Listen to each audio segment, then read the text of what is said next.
Welcome to the VG tutorials. In this first video on automation in VGSTUDIO Max, you will learn how to work with macros to automate repetitive tasks and speed up your manual workflows. I will show you how to record a macro, how to include analysis and measurement tasks in a macro, how to run a macro, and finally, how to combine multiple macros to one. Let's get started. The use case I'll be working with is this pump bracket here, and a simple workflow of a nominal actual comparison.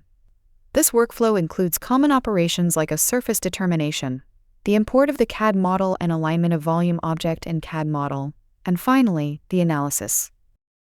What I will do now is record a macro for each of these workflow steps.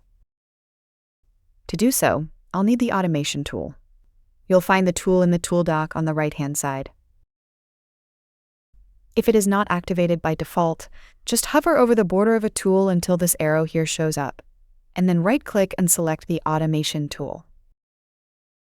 To record a macro, I'll click the Record Macro button here. Everything I do from now on will be included in the macro. I'll start with a macro that includes the surface determination. I'll select the volume in the scene tree and open the surface determination dialog. What is important when automating a surface determination is that you set material definition to automatic, so that the ISO value will be calculated for each sample individually. Then I specify whatever settings I need and run the calculation. Once the calculation is done, I'll stop the recording. And as simple as that, I have recorded my first macro. I'll save the macro with a unique name, so that I'll have no problems locating it later. As soon as I have saved the macro icon will change from yellow to white. The macro details section here provides me with a description of the macro. As you can see, the macro consists of one step. I would generally recommend that you include only few steps in a macro. This way, you can reuse your macros more easily. And if something in your workflow changes, you won't have to start all over again. And if you want to combine your macros, there is the Combine Macros option that I will show you at the end of this tutorial. But of course you can include more than one step in a macro. For example, all the preparation steps of your project. In the case of my example workflow, let's record a second macro with the import of the CAD model and the alignment of CAD model and volume object. I'll start the recording. Then I'll import the CAD model.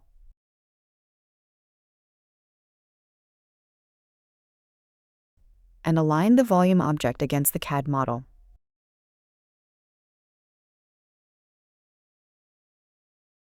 Then I'll stop the recording. The macro now consists of two steps. The green arrow indicates an input file, and the path here shows me where the file is imported from. Let's save the macro as we did with the first one. So far, recording macros is not a big deal at all. The next step in my workflow is the nominal actual comparison, and this brings us to how to include analysis in macros. Here it gets a little bit tricky, because I cannot record an analysis directly in a macro. See, if I start the recording and open the Analysis tab, all the analysis are grayed out. Instead, I have to perform the analysis once and save it in a so-called evaluation template. And then I can record a macro with the import of the evaluation template. Ideally, I would perform the analysis and create the evaluation template before starting with the automation. Since I haven't done this, I will perform the analysis now. In the scene tree, I'll select the volume and set up the nominal actual comparison.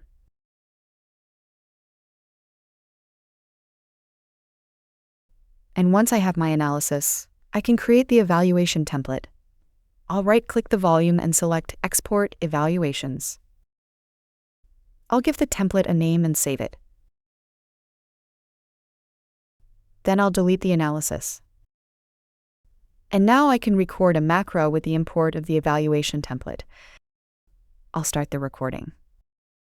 In the scene tree, I'll right-click the volume, select Import Evaluations, and browse for the file.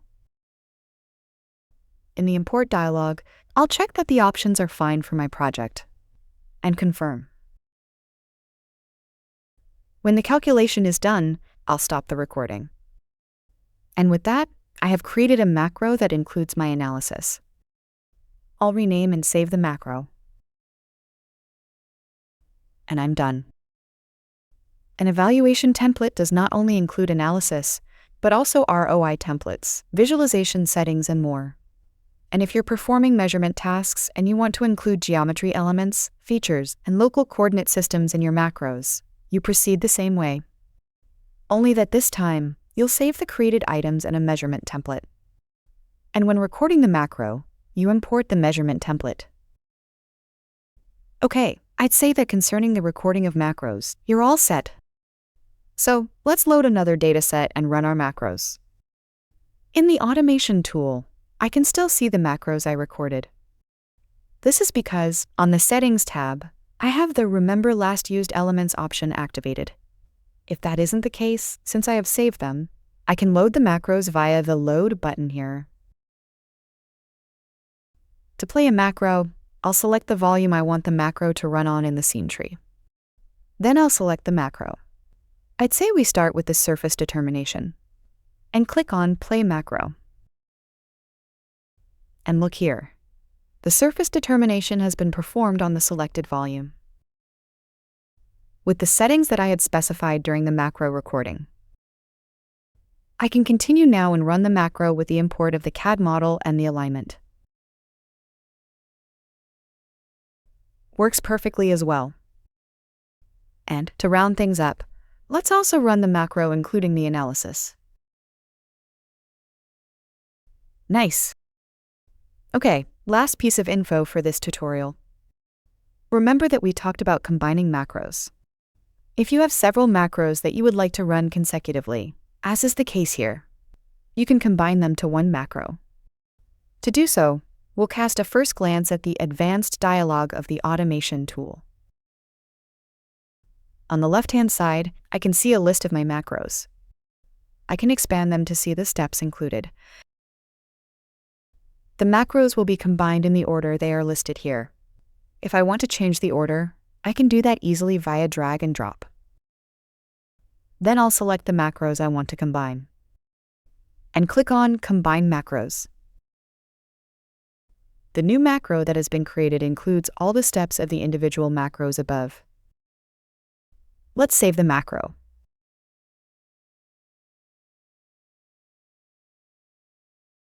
And run it on a new data set.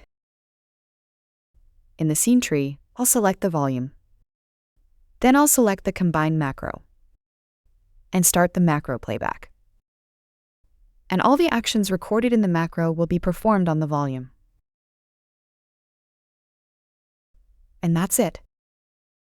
In this video, you learned how to record and run macros to automate individual workflow steps.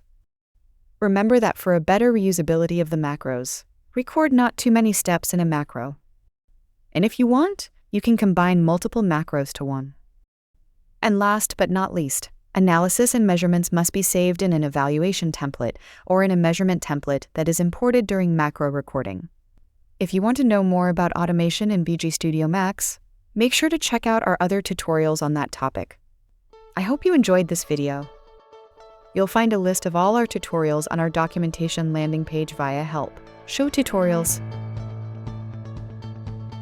Plus, make sure to register on Nexus and make it your go-to place for sharpening your expertise.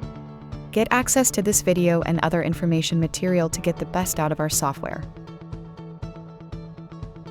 And visit the VG community to exchange ideas, ask questions, and discuss topics with other users and our Hexagon experts, and stay up to date on the latest news and developments. Register now, a world of insight awaits. Thanks for watching, and see you soon on Nexus.